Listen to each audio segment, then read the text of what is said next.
बहुत लोग बीजेपी को सिर्फ आज के चश्मे से देखते हैं, लेकिन क्या आपको पता है कि इस पार्टी की जड़ें 1951 में पंडित श्यामा प्रसाद मुखर्जी द्वारा बनाए गए भारतीय जनसंघ से शुरू हुई थी। आजादी के बाद नेहरू गांधी के कांग्रेस युग में कोई विपक्ष खड़ा होना आसान नहीं था। जनसंघ छोटे छोटे कार्यकर्ताओं से खड़ा हुआ, एक विचारधारा को लेकर, राष्ट्र पहले बाकी सब बाद में। श्यामा प्रसाद मुखर्जी ने नारा दिया, एक देश में दो विधान, दो प्रधान, दो निशान नहीं चलेंगे। इसी आवाज ने जम्मू कश्मीर में अनुच्छेद 370 पर सवाल उठाया। कई लोग जेल गए, नेता मरे, लेकिन विचार नहीं मरा।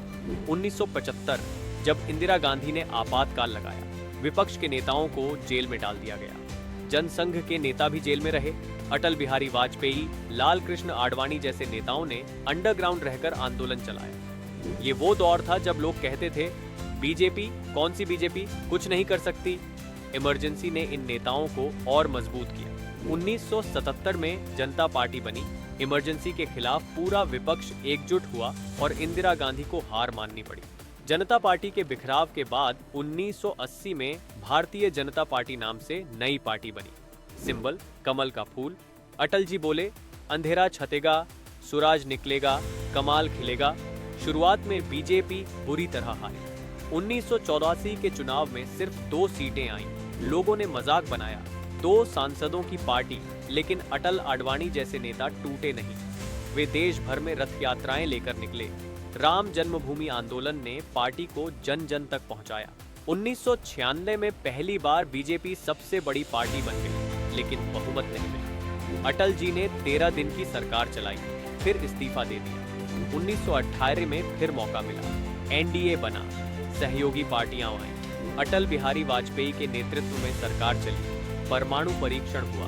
दुनिया ने भारत को अलग नजर से देखा, लेकिन कारगिल युद्ध हुआ, भारत ने वीरता दिखाई। वाजपेयी जी की सरकार गिरती टिकती रही, लेकिन विचारधारा मजबूत होती गई। 2004 और 2009 में कांग्रेस ने वापसी की। बीजेपी को लगा झटका।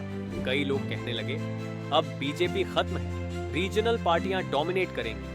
लेकिन इसी दौर में एक नया चेहरा उभरा, नरेंद्र मोदी। गुजरात मॉडल विकास की बात एक ठोस नैरेटिव बना। 2014 में मोदी जी को पीएम कैंडिडेट बनाया गया। अब की बार मोदी सरकार, ये नारा गली गली गूंजा, इतिहास रचा गया। पहली बार बीजेपी को अकेले बहुमत मिला। 2014 के बाद बीजेपी ने अपना संगठन और मजबूत किया। कश्मीर से धारा 370 हटाना 70 साल पुराने सपने को पूरा किया। राम मंदिर पर ऐतिहासिक फैसला आया। यूपी में योगी आदित्यनाथ जैसे सीएम ने लॉ एंड ऑर्डर को कड़ा किया। हर चुनाव में वर्कर्स ग्राउंड पर डटे रहे।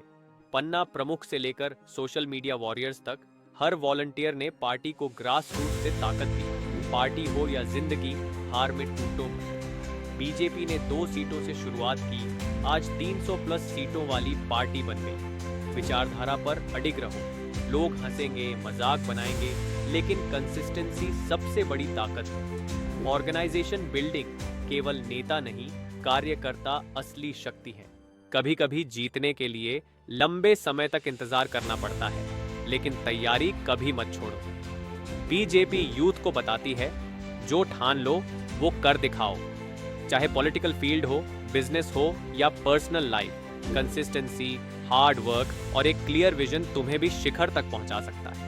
कभी हार कर भी हार मत मानना, क्योंकि जिसने ठाना है वही जीतता है। बताना मत भूलना, बीजेपी की इस कहानी से आपको क्या सीख मिली। शॉर्ट्स ऑफ सक्सेस, एक कदम सक्सेस की और लाइक करो, कमेंट करो और चैनल को सब्सक्राइब करना मत भूलना। जय हिंद।